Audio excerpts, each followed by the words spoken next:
Pagi, selamat pagi, selamat sore, selamat malam, dimanapun penonton berada. Jadi semoga diberikan kebahagiaan senantiasa selalu.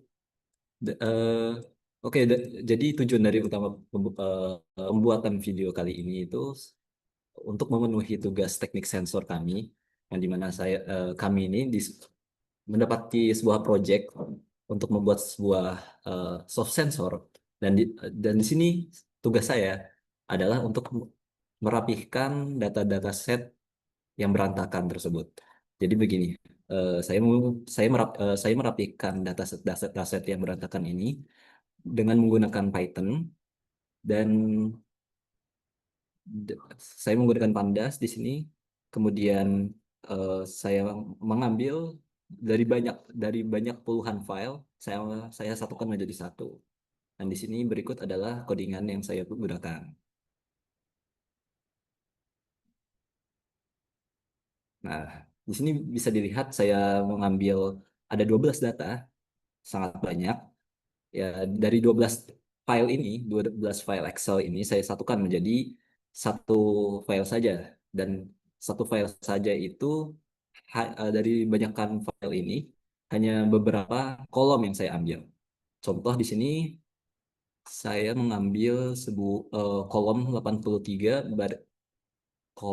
baris 83 kolom ketiga seperti itu. Untuk contohnya, untuk contoh file-file dataset yang saya ambil ada pada file Excel ini berikut ini. Nah, di file Excel berikut ini dari sekian banyak eh, variabel-variabel data-data yang terdapat pada satu file ini, saya hanya mengambil eh, satu, dua, tiga, empat, lima, enam saja. Dan dari satu file ini terdapat banyak banyak sheet ya.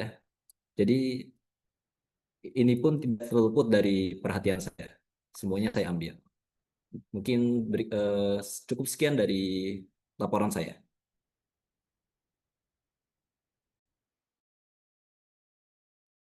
Oke, sekarang selanjutnya di cleaning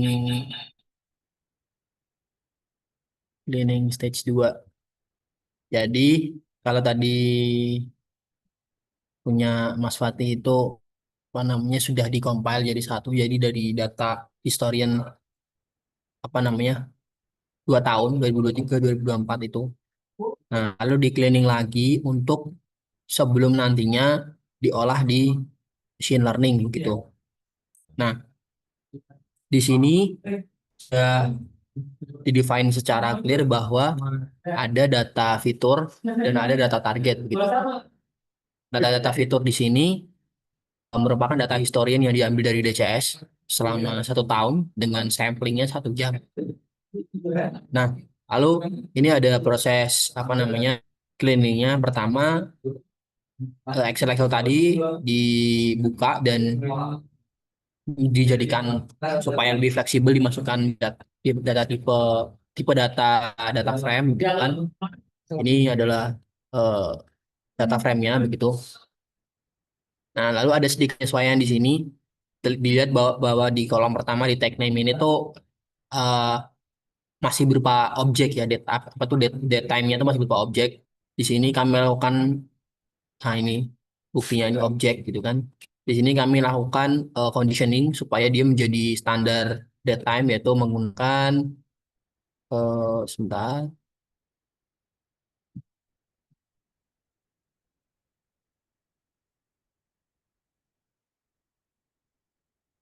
menggunakan.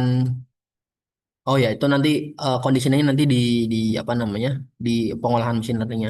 Tapi intinya udah ada sesuai standar. Jadi formatnya years, terus ada tanggal, ada bulan, ada tanggal, ada jam, menit dan detik gitu. Lalu semua data itu kita concatenate supaya menjadi satu data yang gitu kan. Lalu kita save menjadi CSV. Ini buat save-nya itu. Jadi ketika sudah jadi CSV itu ntar bentuknya kayak gini. Nah, nah ini kayak gini nih. Terus yang kedua, conditioning untuk yang data target. Nah, yang data target ini agak lebih apa namanya tricky karena bentuknya itu masih sangat-sangat kotor ya begitu ya. Jadi ada beberapa penyesuaian penyesuaian begitu. Sebagai contoh, ini saya buka ya dulu deh filenya dulu. Gak usah deh, tar aja deh.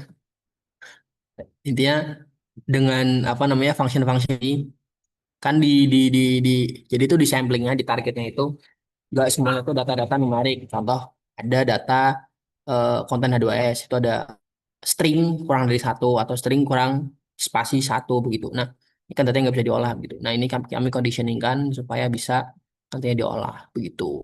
Nah karena ini datanya berupa thresholdnya itu 10 ppm ya. Jadi ada bahaya atau enggak itu 10 ppm. Nah ini kami masukkan juga di bagian ini. Nah ini nih. Jadi dia ketika data type yang ditemuin itu adalah string, dia return satu alias safe. Atau ketika uh, integer atau float baru dihitungkan kalau misalnya kurang dari 10, dia safe. Kalau else dia danger begitu. Nah sudah nanti bentuknya tuh kayak gini dan ini data ini udah siap diolah di machine learning begitu.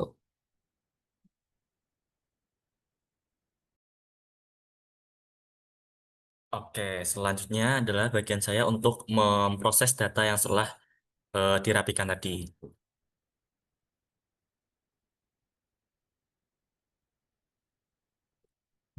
Nah, data tadi yang berupa data clean target ini dan data fitur, di sini saya gabungkan terlebih dahulu. Nah, data clean target ini dia sudah mengandung kelas ya. Jadi, tujuan dari pembuatan soft sensor ini adalah untuk mendeteksi atau untuk memprediksi kadar H2S pada bottom product proses condensate stabilizer. Nah,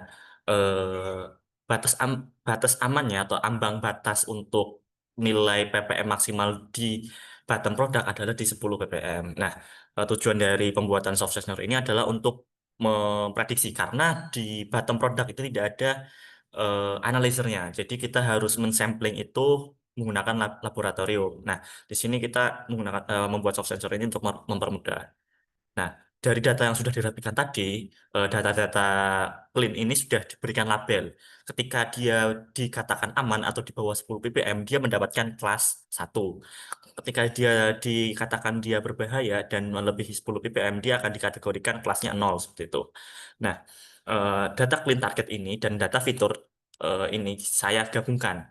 Nah, tapi terdapat beberapa masalah di sini. Ketika saya ingin menggabungkan data-data tersebut, bisa dilihat bahwa timestamp-nya itu tidak terlalu cocok karena pengambilan sampel itu tidak presisi diambil per jam sekali, tapi pengambilan sampel itu hanya diambil eh, di dua kali dalam sehari, which is itu 12 jam sekali. Dan karena ini manual, manusia itu tidak bisa pas di jam tertentu. Sedangkan data-data fitur yang ditarik dari DGS itu eh, dia intervalnya rapih gitu. Dia per 1 jam sekali.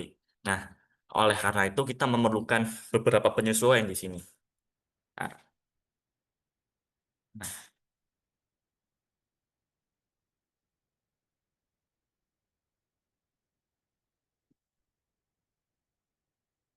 nah, nah, di sini makanya saya harus menggabungkan terlebih dahulu nih, menggabungkan data antara data yang target H2S dan data fitur.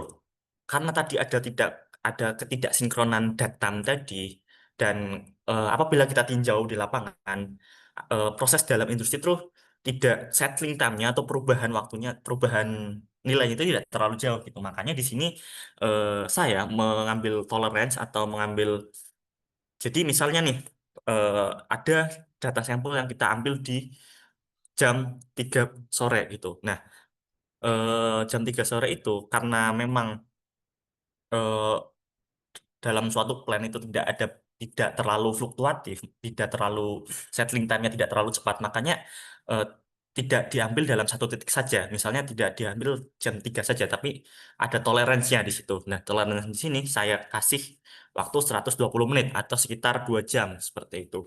Nah, ketika saya sudah menggabungkan data, saya di sini masih harus membersihkan data, di mana ada beberapa data yang masih kosong antara data fitur itu. Data fitur itu kan tidak selamanya ada data targetnya, makanya itu harus saya bersihkan, harus saya drop eh, raw-raw yang tidak ada data targetnya. Setelah saya drop, saya di sini melakukan seleksi fitur.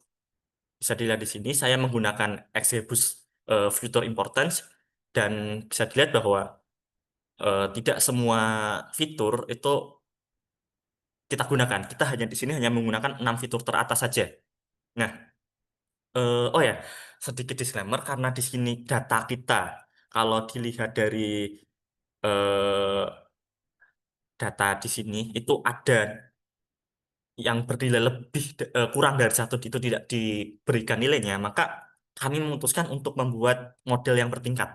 Di mana model pertama kita berusaha untuk mengklasifikasikan antara data yang kurang dari satu dengan data yang lebih dari satu seperti itu. Nah, model pertama kita mengklasifikasikan hal tersebut.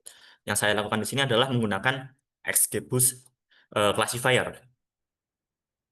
Dengan XGBoost Classifier eh, diperoleh hasil karena data ini imbalance ya, jadi dia cenderung untuk memproses data yang aman seperti itu. Nah, bisa dilihat di sini dari coefficient matriksnya ketika dia mendeteksi aman dan aman dia sangat-sangat tepat gitu. Nah, tapi ketika di sini ada yang tidak aman, dia bisa mendeteksi dia sebagai tidak aman. Di sini ada 19. Diperoleh bahwa presisinya adalah untuk yang tidak aman 1, untuk yang aman itu 0,96. Dan recall-nya di sini sangat buruk bahwa recall untuk yang tidak aman itu 0,21. Ini terjadi karena adanya imbalance dari dataset yang kita peroleh gitu.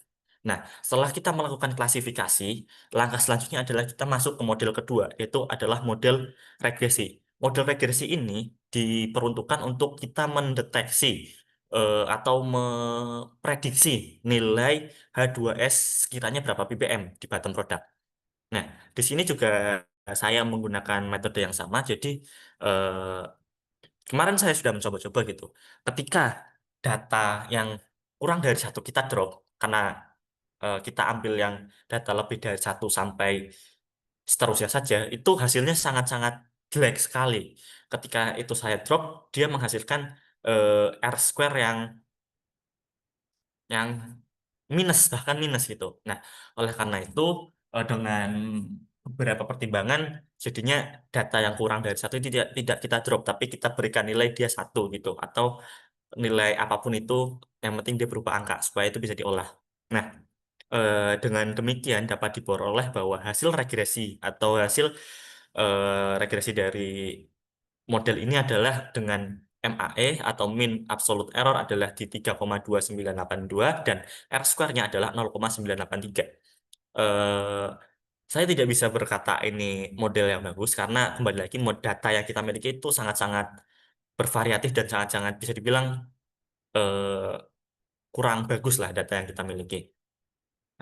Bentar, bisa dilihat ya bahwa itu data yang terbaik, hasil yang terbaik yang kita miliki. Nah, seperti yang tadi saya bilang, ketika kita menghilangkan nilai-nilai yang kurang dari satu itu, dia hasilnya akan jelek sekali di sini, minus 0,316, karena memang persebarannya sangat terfokus di sini.